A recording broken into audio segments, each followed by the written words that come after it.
Thanos is awesome in every way. He is a ruthless tactician, a bringer of death to save all life. But how strong is he really in Infinity War? Or better yet, how did he survive this blow?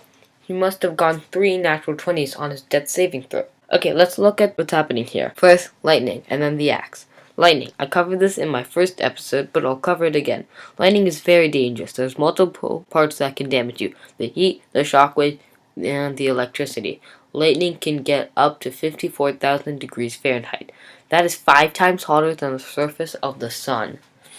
They can leave 3 to 4th degree burns and Lichtenberg figures. The other part is shockwaves. Lightning rapidly heats the air around it. As you might know, hot air likes to move towards cold air, and it moves until it's at equilibrium. It moves incredibly fast, rushing towards it, and anything caught in between can be sent flying and even have their eardrums burst. Finally, lightning is electricity, therefore it will mess up anything in your body that uses electricity, and your body really needs electricity. Memory is a series of electrical pulses, so amnesia isn't uncommon. Your nervous system controls your muscles, so Thanos probably wouldn't even be able to snap. Next, the axe throw. To determine how much damage it would do, let's measure the Leviathan axe. The axe is made of the mythical metal Uru. Using the power of math, somebody else found out the density of Uru. Suveen Mathaudhu, mechanical engineers, and, in the words of Kyle Hill, smart boy, using a Mjolnir trading card, yes, those exist, and determined that Uru has a density of 2.13 grams per cubic centimeter,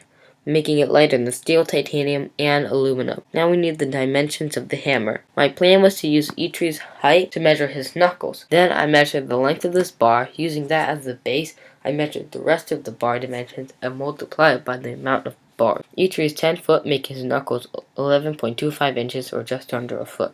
I know, but numbers don't lie. This means that the bar is 35 inches long and 11.25 inches wide.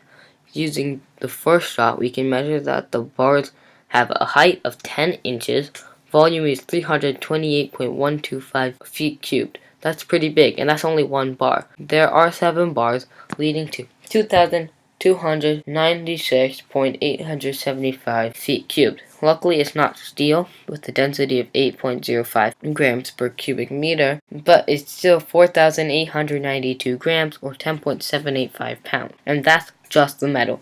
IO9 looked at the type of trees most similar to Groot, and one of the selected trees was sycamore maple. Sycamore has a density of 0.4 kilograms per meter cubed, so we need the mass of the handle.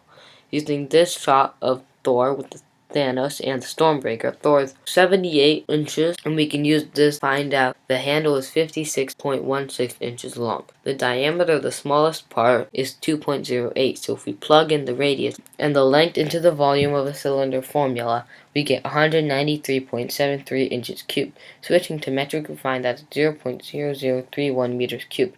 Using the density of sycamore, we find that it is about 5 grams. Now the total weight is 4,897 grams, or 10.8 pounds. Now, there are 2 different ways to increase force: mass, which we found, and acceleration. Look at this clip. This is Thanos. This is really far and really fast. The character is supposed to be 6'7", but the movie changed his height to 8 foot, which is what I'm going to use because this is the movie. Measuring Thanos against the beam, we find it is a whopping 1,097 inches, or 91.4 feet. The entire throw is only 4 seconds. Acceleration is distance over time squared. I'll convert this to metric: 27.9 over 16, or 1.74 meters per second squared. Multiply it with the grams, and we get 8,520.78 newtons. That's over twice the force to break a femur, the strongest bone in your body. That would break your ribs multiple times over. There should be blood, bone, and muscle everywhere. Thanos wouldn't even be able to think about snapping. Now, hopefully you weren't hit by lightning, so you can do actions like clicking the subscribe button, the bell, and liking and sharing. Please. So please do that. Please. For another math video, you can click here, and another science-based one over here.